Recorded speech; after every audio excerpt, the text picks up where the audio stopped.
You think you are using social media, but truth is it is using you. Data is the new currency. तुम अपने data का control कैसे अपने पास ला सकते हो?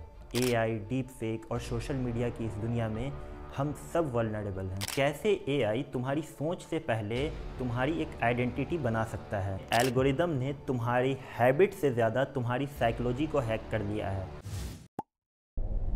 कल रात मैं किसी से बात कर रहा था और उसके 5 मिनट बाद उस चीज़ का एडवर्टीज़मेंट मेरे फ़ोन पर था।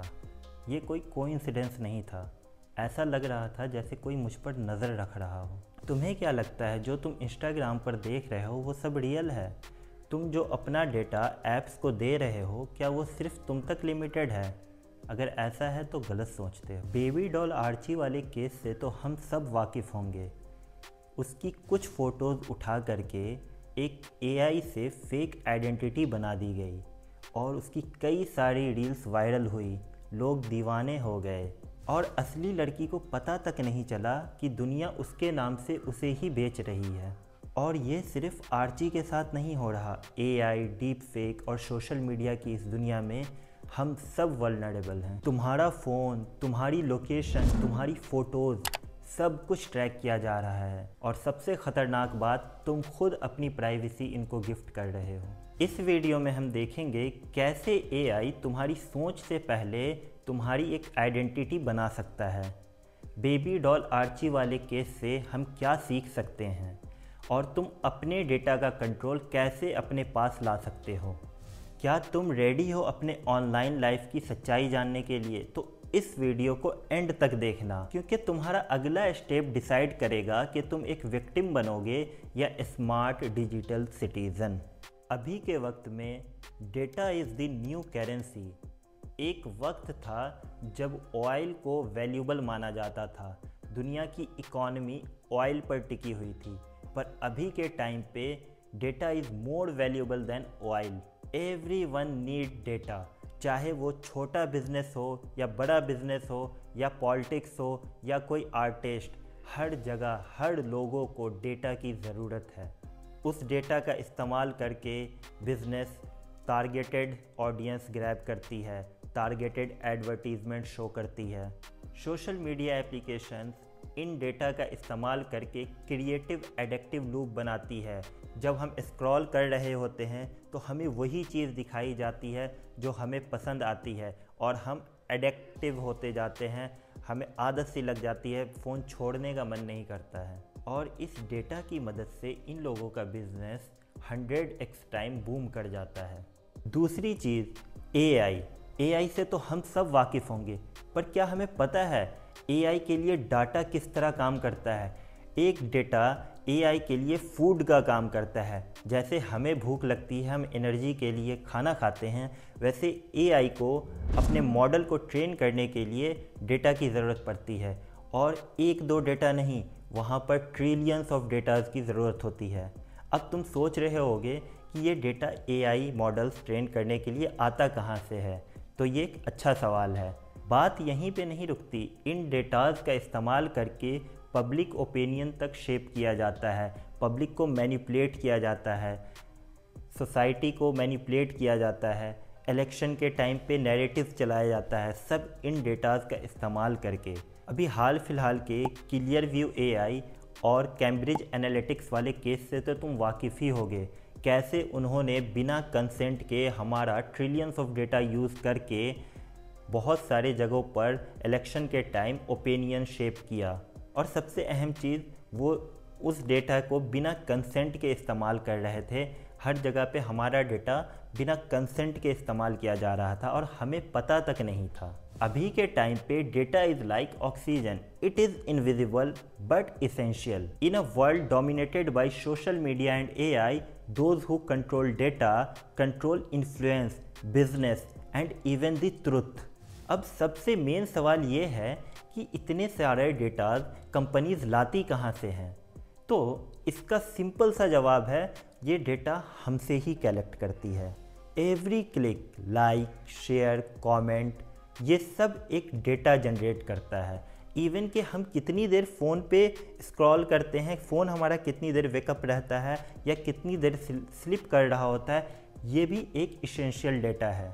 डू यू नो, अभी के वक्त में तुम्हारा फ़ोन सिर्फ कॉल नहीं करता, तुम्हारे हर मूव्स को रिकॉर्ड करता है। You think you are using social media, but truth is it is using you. चलो देखते हैं कैसे तुम्हारा डेटा हर रोज़ लीक हो रहा है और तुम्हें पता भी नहीं चलता। फेसबुक, इंस्टाग्राम, टिकटॉक जैसे ऐप्स फ्री हैं, पर क्या तुम्हें सच में लगता है कि ये फ्री हैं? तुम खुद सोच कर देखो, अगर तुम कोई बिज़नेस स्टार्ट करते हो तो तुम किसी को कोई भी चीज़ फ्री कब देते हो? जब उसमें तुम्हारा खुद का फ़ायदा हो। तो यहाँ पे इन कंपनीज़ का क्या फ़ायदा है? इन कंपनीज़ का फ़ायदा है यहाँ पे डेटा। ये तुम्हारा डेटा कैप्चर करते हैं, ग्रैब करते हैं, स्टोर करते हैं और बाद में इसे बेचते हैं। एक ध्यान देने वाली बात है, जब प्रोडक्ट फ्री हो तो समझ लो प्रोडक्ट तुम खुद हो, और यही चीज़ यहाँ पर एप्लीकेबल होती है। यहाँ पर तुम खुद प्रोडक्ट हो, तुम्हारा डेटा कैप्चर किया जा रहा है, स्टोर किया जा रहा है और बिना तुम्हारे कंसेंट के आगे दूसरी कंपनीज़ को बेच दिया जा रहा है। जैसे जो AI मॉडल ट्रेन करते हैं, उन्हें डेटा की ज़रूरत है तो ये कंपनीज़ उन्हें डेटा बेच देती है। तुम स्क्रॉल कर रहे होते हो और सोचते हो तुम डिसाइड कर रहे हो कि तुम क्या देख रहे हो, but in reality algorithm decide कर रहा होता है कि तुम्हें क्या देखना है। अभी के वक्त में एल्गोरिदम ने तुम्हारी हैबिट से ज़्यादा तुम्हारी साइकोलॉजी को हैक कर लिया है। तुम किस टाइम किस तरह से सोचते हो, उसे दिन बाय दिन ट्रैक करते करते उसने एक प्रिडिक्शन कर ली है कि तुम्हें इस वक्त पे क्या देखना पसंद है और वो तुम्हें वही दिखाता जाता है और तुम एक एडिक्टिव लूप में फंस जाते हो। तुम 5 मिनट की जगह आधे घंटे स्क्रॉल कर लेते हो। तुमने गौर किया ही होगा फेसबुक, इंस्टाग्राम पे पर्सनलाइज्ड एड्स कैसे आते हैं। जो चीज़ तुम्हें चाहिए होती है वही एडवर्टीज़मेंट आने लगती है। तो उन्हें कैसे पता चलता है कि तुम्हें यही चीज़ें दिखानी है, तुम्हें अभी फ़ोन लेना है तो फ़ोन ही दिखने लगता है। ये सारा कुछ डेटा कैप्चर किया जा रहा है उन ऐप्स के ज़रिए। सोशल मीडिया के बाद अब आते हैं असली हीरो पर, AI सिर्फ ट्रैक नहीं करता, तुम्हारा फ्यूचर गेस करता है। तुम्हारा मूड, तुम्हारा हेल्थ, तुम्हारी प्रेगनेंसी तक AI सब प्रेडिक्ट कर सकता है। शायद तुमने चाइना के सोशल क्रेडिट सिस्टम के बारे में सुना होगा। वहाँ तुम्हारा स्कोर डिसाइड करता है कि आने वाली ट्रेन में तुम्हें जगह मिलेगी या नहीं। अब सबसे ज़रूरी चीज़, इन सब से बचा कैसे जाए?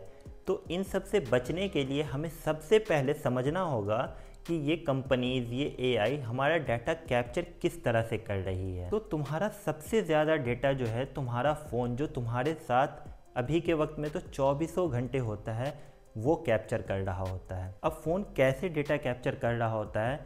तो तुम जाने अनजाने में बहुत सारे ऐप्स को अनयूजुअल परमिशन दे देते हो। जैसे तुमने कोई एप्लीकेशन डाउनलोड किया, गेमिंग एप्लीकेशन, अब उसे कॉल लॉग की परमिशन नहीं चाहिए, फिर भी वो कॉल लॉग की परमिशन मांग रहा होता है, तुम्हारे कॉन्टैक्ट की परमिशन मांग रहा होता है, पर उसे नहीं चाहिए, फिर भी हम जाने अनजाने में अलाउ करके सारी परमिशन दे देते हैं। तो हमें सबसे पहले इन परमिशन वाले खेल से बचना होगा। हमें किसी भी ऐप को फालतू की परमिशन नहीं देनी है। अगर वो कैमरा ऐप है तो उसे सिर्फ कैमरे की परमिशन देनी चाहिए। अब बहुत सारे ऐप लोकेशन की परमिशन मांग लेते हैं, बहुत सारे ऐप हमारे माइक्रोफोन की परमिशन मांग लेते हैं, जिसकी उससे कोई ज़रूरत नहीं है। तो हमें इन सब चीज़ों से बचना चाहिए। सबसे पहली चीज़, फालतू की परमिशन किसी ऐप को नहीं देनी। ये था एप्लीकेशन के लिए। पर जब हम ऑनलाइन सर्फिंग करते हैं तब भी हमारा बहुत सारा डेटा कैप्चर किया जाता है कि हम किस चीज़ को क्लिक कर रहे हैं, हम किस साइट पे कितना टाइम स्पेंड कर रहे हैं। तो ये कुकीज़ के ज़रिए होता है। तो हमें ऐसा ब्राउज़र चूज़ करना है जो हमारा कम से कम डेटा ट्रैक कर रहा हो। अभी बहुत सारे ऐसे ब्राउज़र हैं जो तुम्हारा हर मूवमेंट कैप्चर कर रहे होते हैं और बाद में उस डेटा का इस्तेमाल तो अभी मैंने बताया ही कैसे करते हैं। तो हमें सिलेक्ट करना है अच्छा ब्राउज़र, ये दूसरी चीज़ थी। और तीसरी चीज़ है हमारा अकाउंट्स, सोशल मीडिया अकाउंट्स या ईमेल या और भी कोई भी अकाउंट जो हम इस्तेमाल करते हैं, उन सब पे हमें इंश्योर करना होगा कि 2 फैक्टर ऑथेंटिकेशन सिस्टम लगा होना चाहिए। इससे क्या होगा कि तुम्हारे डेटा लीक के चांस और हैकिंग के चांस बहुत कम हो जाते हैं। और 4th चीज़ है शेयरिंग। जब भी शेयरिंग करो सोच समझ के करो, ख़ास करके अपना लोकेशन और फेस डेटा। अभी के टाइम पे एआई का इस्तेमाल करके तुम्हारे फेस से बहुत सारे डीप फेक वीडियोस बना करके, इमेज बना करके मिसयूज़ किया जा सकता है। तो इसके लिए अपना फेस वहीं शेयर करो जहां ज़रूरी। और तुम चाहते हो मैं डिटेल में वीडियो बनाऊं कि किस तरह से हम अपने डेटा को सिक्योर कर सकते हैं, तो कमेंट सेक्शन में मुझे बता दो, मैं इस पर भी एक डेडिकेटेड वीडियो बना दूंगा। और शेयर करो उन फ्रेंड्स के साथ जो बोलते हो कि क्या फ़र्क पड़ता है, तो बताओ उन्हें कि फ़र्क पड़ता है। और उन लोगों के साथ भी शेयर करो जिनको इन चीज़ों के बारे में नहीं पता है, कि आगे वो भी केयरफुल रह सकें और ख़ुद के डेटा को सेफ रख सकें। और अगर तुमने कुछ सीखा है इस वीडियो से, कुछ रियलाइज़ किया है या तुम्हारे कोई डाउट्स हैं, तो कमेंट करो। कमेंट में मुझसे पूछ सकते हो, मैं डेफिनेटली रिप्लाई करूँगा। और लाइक कर दो वीडियो को, और आगे इस तरह की और वीडियोज़ के लिए सब्सक्राइब कर दो।